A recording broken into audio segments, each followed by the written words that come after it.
ada sih bingung. Ya, kita bahas sekarang dalam kitab Wasiatul Mustafa, yaitu wasiat Nabi kita Muhammad sallallahu alaihi wasallam kepada Sayyidina Ali karramallahu wajhah. Ya Ali, kata Nabi kita Muhammad sallallahu alaihi wasallam, ya Ali, li sidqi salasu alamatin. Wahai Ali, untuk kejujuran, orang jujur itu memiliki salasu alamatin, memiliki 3 tanda atau 3 ciri. Yang pertama, kitmanul ibadah, dia sembunyikan ibadahnya. Dalam artian dia nggak mau dipuji orang, dia nggak mau dilihat orang, dia nggak mau, cuma ikhlas pada Allah Subhanahu Wa Taala, nggak ada pujiannya. Yang pertama itu diumpetin ibadahnya. Yang kedua, wa kitmanus sadaqah, dia umpetin sedekahnya, nggak ada yang boleh ada yang tahu. Tapi kita juga jangan menyalahkan ketika ada orang yang sedekah, tolong bacain suratul Fatihah ya, ini orang tua saya sakit umpamanya, hargai apa, sedekah sekian. Itu siapa tahu menjadi syiar, oh dia bisa sedekah, gue juga bisa sedekah. Wa kitmanul musibah, yang ketiga menyembunyikan musibahnya. Jika ada musibah, kehilangan duit, dia sabar. Kebanyakan kita kalau nggak ada duit ngomong, ada duit kagak ngomong. Oh nggak ada duit nih, tinggalan nih, nggak ada nih 100, ngomong kalau duit hilang 100. Dia dapat 1 juta nggak ngomong-ngomong, dapat 5 juta nggak ngomong-ngomong. Yang pertama itu, yang pertama ciri-ciri orang jujur, yang pertama kitmanul ibadah, dia sembunyikan ibadahnya. Yang kedua, wa kitmanus sadaqah, dia tutupi, dia umpetin sedekahnya. Yang ketiga, wa kitmanul musibah, dia tutup musibah-musibahnya. Ketika dia kena musibah, dia enggak ngeluh, apalagi tertimpa sakit, dia enggak ngeluh. Kemarin ketua masjid kita mengutip kata-kata Rabi'atul Adawiyah, sebagaimana sufiah, orang tasawuf yang perempuan yang bernama Rabi'atul Adawiyah. Rabi'atul Adawiyah pernah ditimpa sakit yang lama. Sahabatnya datang, wahai Rabi'ah, engkau ini kan kekasih Allah, engkau dekat dengan Allah, doamu dikabulkan oleh Allah, lalu kenapa engkau nggak minta sembuh dari sakitmu, wahai Rabi'ah? Apa kata jawab Rabi'atul Adawiyah? Dia bilang, oh, kalau Allah kekasih saya, pantaskah saya menolak pemberian dari kekasih yang telah diberikan oleh kekasihnya untuk kekasihnya? Pacar, waktu pacaran, ya, pacaran perempuan lagi bawa kopi, airnya mendidih nih, lenggolak nih, bawa kayak cangkir. Kita lagi duduk, yang laki tumpah tuh kopi, marah nggak? Marah nggak? Goblok banget lu jadi perempuan, gitu nggak kira-kira? Enggak kan? Enggak apa-apa. Panas nggak? Enggak. Panas siang? Enggak. Pas dibuka nyampe rumah kulitnya lodoh, blenyenye. Itu mau pacarannya bisa begitu. Tapi ini maka Rabi'atul Adawiyah bilang, kalau Allah itu kekasihku, aku kekasih Allah, pantaskah aku menolak pemberian yang telah diberikan oleh kekasihku? Oh. Coba kita begitu, doa mustajabah, lagi sakit, ya Allah, sembuhkanlah ya Allah, sembuhkanlah ya Allah. Susah dah, nggak usah diikutin dah kalau tingkat tasawuf mah. Begitu kalau sakit, orang lagi sakit jangan banyak nanya. Sakit lagi sakit, datang ke rumah sakit, sakit, udah tahu di rumah sakit, nanya sakit, bawa jeruk kagak, buah kagak, duit kagak, ditanya apa yang dirasa, Ji? Ya gua sih nggak ada yang dirasa-rasa, orang lu kagak bawa apa-apaan, kali lu bawa jeruk gua rasa-rasain asam manisnya, orang kagak bawa apa-apa, nanya apa yang dirasa, Ji, gitu. Maka doa orang yang sakit itu lebih mustajab daripada kita yang hidup, yang sehat. Sekedarnya kalau jenguk orang sakit, bacaan Fatihah, ada selesai. Jangan ditambah-tambahin. Kemarin tetangga saya sakit begini, seminggu kemudian meninggal. Tetangga saya kemarin seminggu stroke. Jangan. Ya, itu tanda orang jujur tuh, menyembunyikan sedekah, menyembunyikan ibadahnya. Menyembunyikan ibadah bukan dalam artian gue nggak mau sembahyang masjid dah, ntar gue takut riya.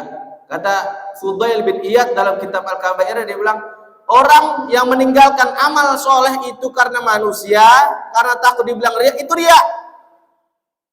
Gue males dah datang pengajian dah, terus sangkain gue riya lagi, riya tuh dah. Karena setan lagi berbisik, lu ntar ngaji dianggap orang soleh lo, men nggak ngaji dah. Kita nggak ngaji, habis tuh setan, bukannya ini lagi, bukan senang lagi, pesta udah, tasyakuran udah. Tapi mengerjakan sesuatu karena manusia itu syirik. Maka kata Imam Fudail bin Iyad, dia bilang, maka ikhlas itu adalah Allah menjaga daripada dua hal tersebut. Kita enggak meninggalkan amal ibadah karena manusia, kita enggak ibadah karena manusia. Dua-duanya ikhlas saja, mengalir seperti air. Itu yang pertama, orang jujur. Yang kedua, ya Ali wal abid, ya Ali, kalau orang ahli ibadah ada juga tandanya berapa? Salasu alamatin, ada 3 ciri-ciri. Yang pertama, yamqutu nafsahu wa yuhasibuha yutilul qiyama baina yadayillahi ta'ala. Wahai Ali, orang ahli ibadah itu ada tiga tingkatan. Ada 3 kriteria, bukan tingkatan, kriteria. Yang pertama, yamqutu nafsahu wa yuhasibuha. Yang pertama, dia sangat membenci nafsunya. Yang kedua, ia selalu membenci nafsunya. Yang kedua, ia selalu yuhasibuha, introspeksi dirinya, nafsunya bagaimana, apa banyak dosanya, apa banyak pahalanya, itu. Yang ketiga, yutilul qiyama baina yadayillahi ta'ala. Kemudian ia selalu lama berdiri menegakkan sholat di hadapan Allah Subhanahu wa ta'ala. Itu kalau sendiri, boleh lama-lama, mau 3 juz ke 4 juz, fadhal dah. Mau sampai 5 juz juga fadhal dah. Kalau jemaah mah jangan. Takutnya ada yang ngegerutu gitu kata. Itu tanda-tanda orang ahli ibadah. Yang ketiga nih, walis salihi, dan orang-orang soleh itu mempunyai salasu alamat, mempunyai 3 ciri-ciri juga orang soleh nih. Yang pertama, yasluhu bainallahi wa bainahu, dia selalu memperbaiki hubungannya antara Allah dan dirinya dengan beramal soleh. Bila amal soleh, dengan amal soleh. Amal soleh sama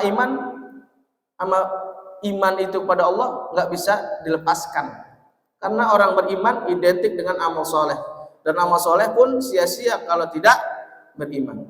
Kemarin waktu saya ngaji 22 minggu yang lalu, ngaji tafsir, guru saya bilang, al-imanu kal misbah wal amalu soleh kal ghurfah.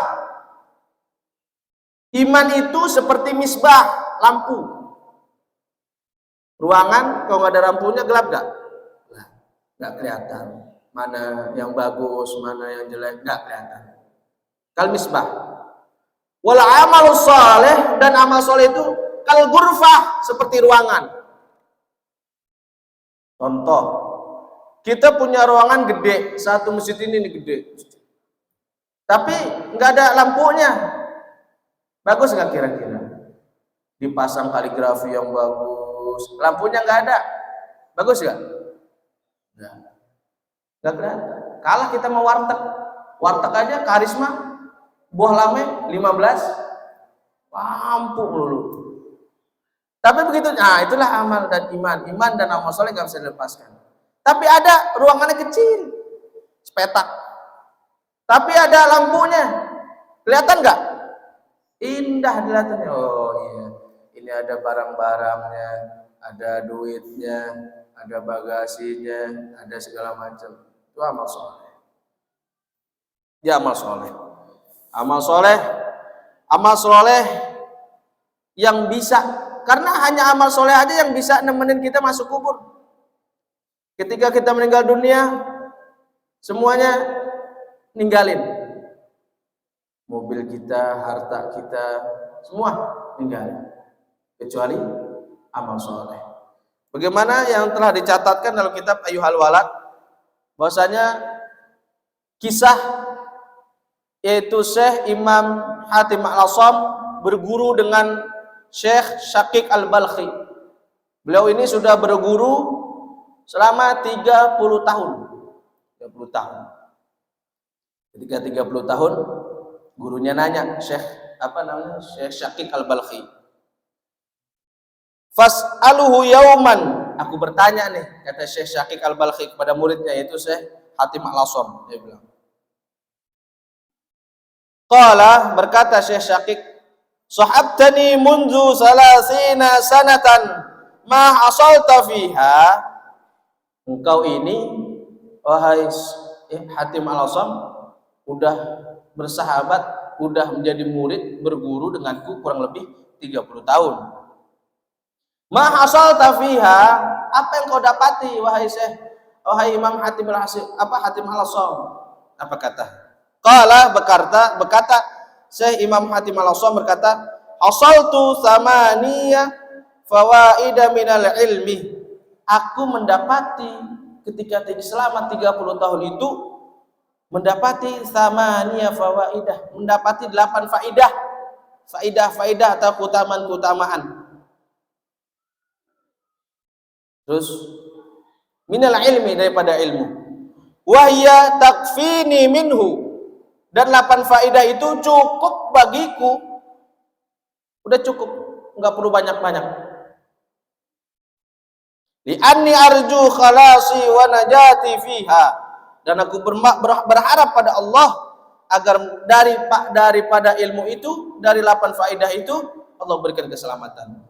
Faqala Syaqiq, berkata Syekh Syaqiqnya, gurunya berkata, mahia, apa aja tuh? Qala Hatim Al-Asam, berkata Imam Hatim Al-Asam, ini enggak 8 yang enggak, satu aja nih amal soleh. Al-faidatul ula, faidah yang pertama nih, anni nazartu ilal khalqi fara'aitu likulli minhum mahbuban ma'syuqan yuhibbu wa ya'shiquhu.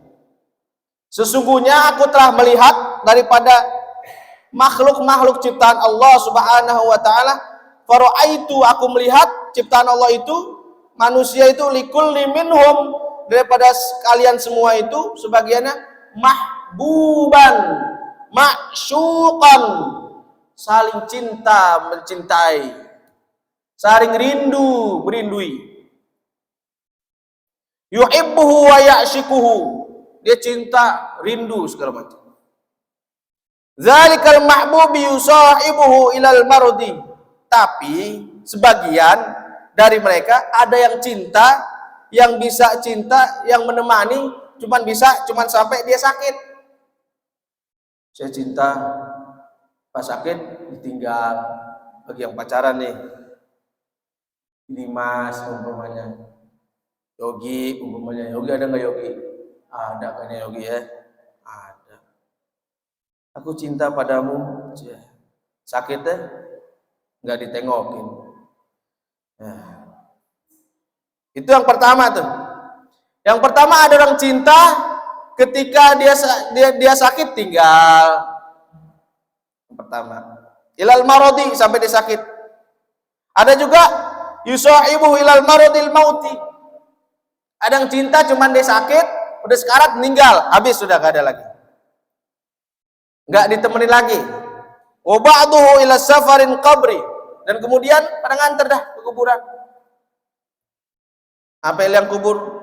Wa ba'du dzalikal mahbubi yusahibuhu thumma yarji'u kulluhu wa yatrukuhu faridan wa ahidan wa la tadkhulu ma'ahu fi qabrihi minhum ahadun. Kemudian dia pergi semuanya, anaknya pergi, pulang semuanya, mobilnya pergi, semua hartanya pergi.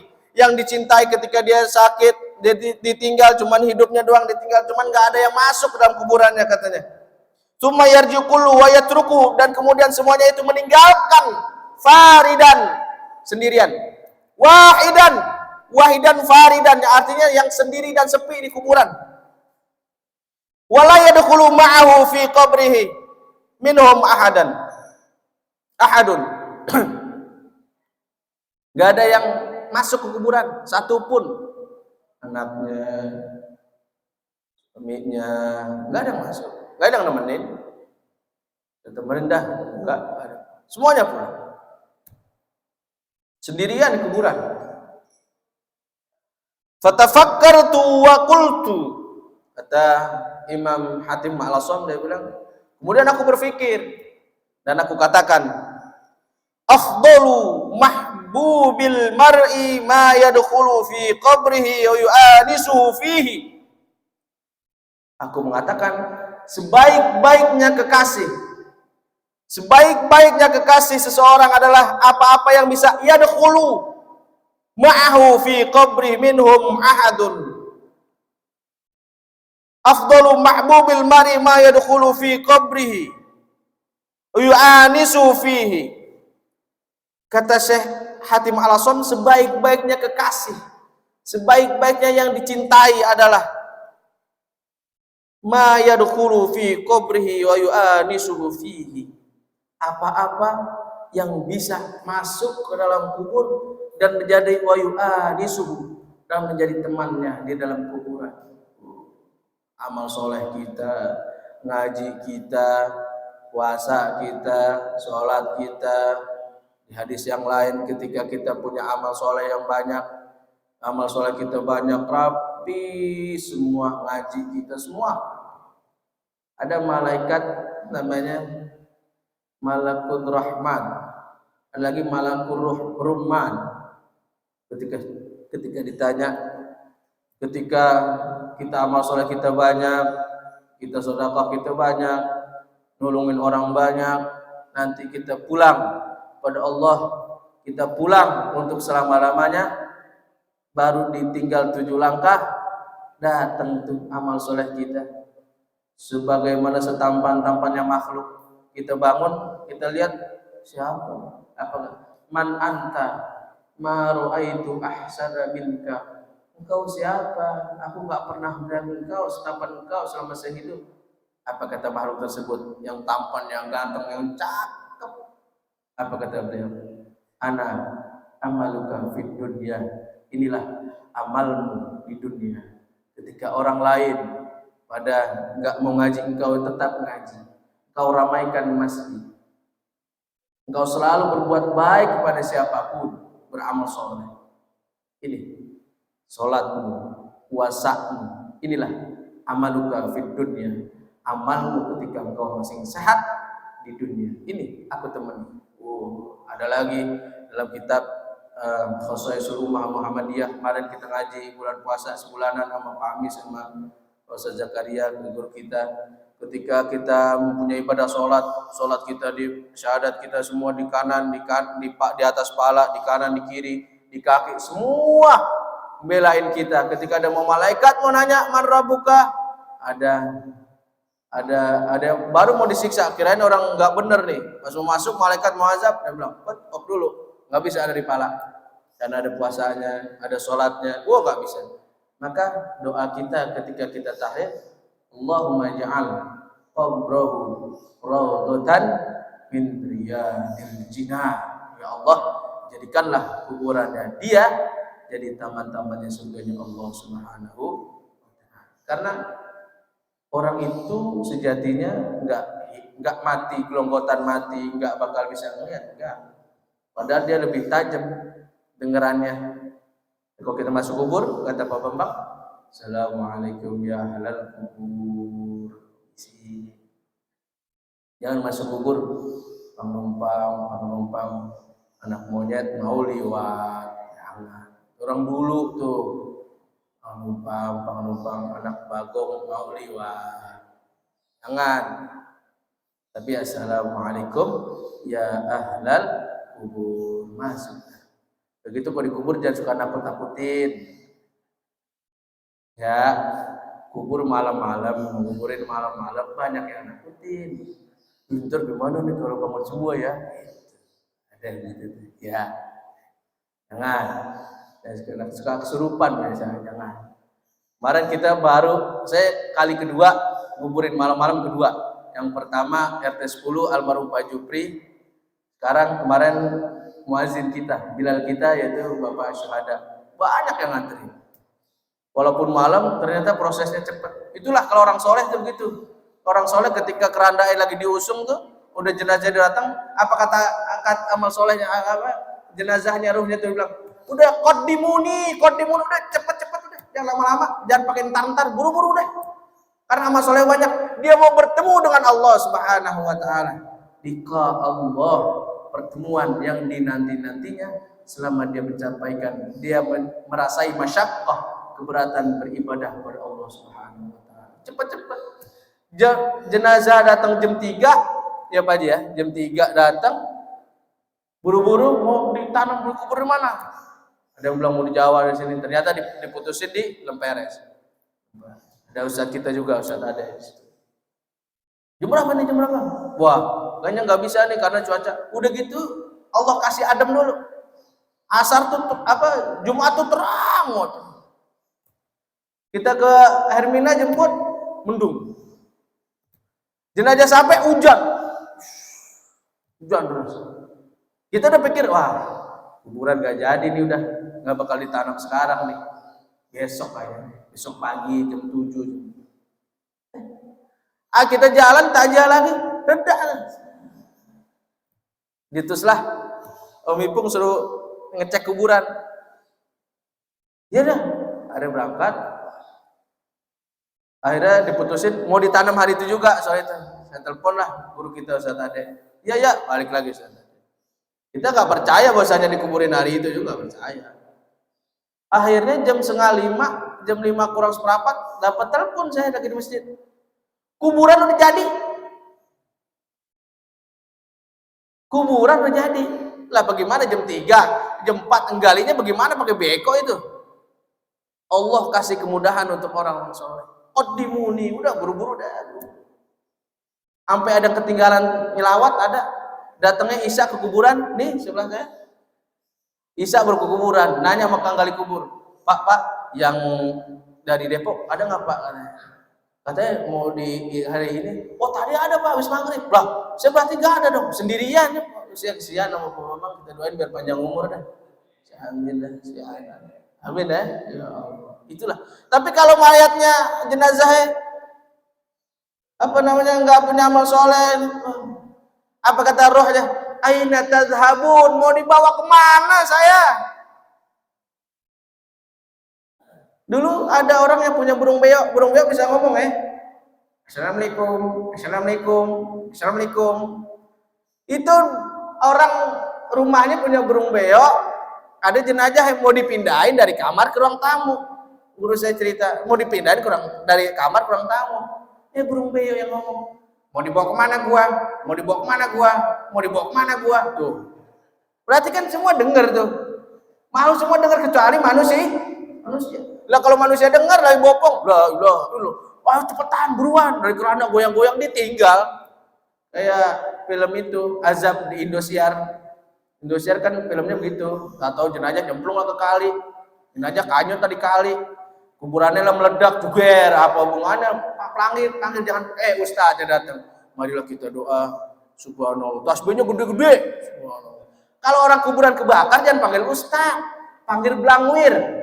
Semprot gitu, jangan panggil Ustaz. Apa hubungannya sama Ustaz? Kecuali Ustaz talqin, silakan Ustaz doa. Fadhol lah. Kalau Ustaz ada kuburan kebakaran panggil Ustaz, subhanallah. Enggak ada. Panggil Blangwir, telepon Blangwir, baru semprot kuburannya gitu, baru padam api. Itulah amal soleh. Amal soleh bisa dari amal kita, bisa dari doa murid-murid kita, bisa dari jemaah kita selalu mendoakan untuk kita semua. Itulah amal soleh kita.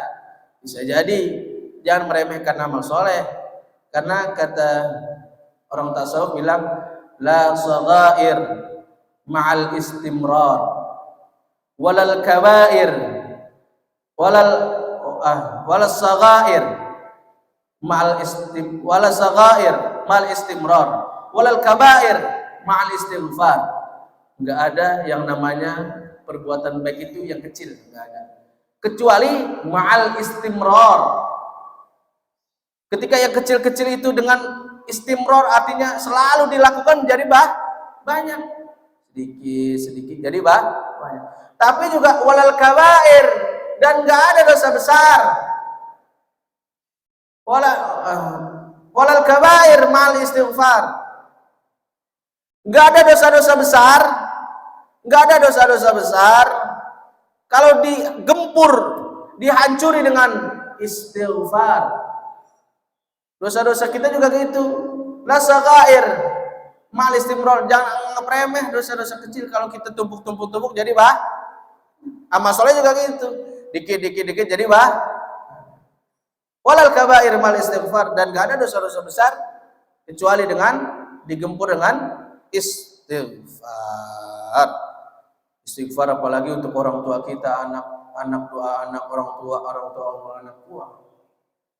Dikisahkan hadis Nabi kita Muhammad SAW, Inna Allah Ta'ala la yarfa'ud darajata fil abdi salih fil jannah fayaqulu anna li hadhihi fayaqulu bistighfari waladika laka wa fi riwayatil Baihaqi bidduai waladika laka. Ada orang yang biasa-biasa saja amal ibadahnya, masuk surga tingkatannya VIP, tempat duduknya membel dari bulu, bukan pakai dipan.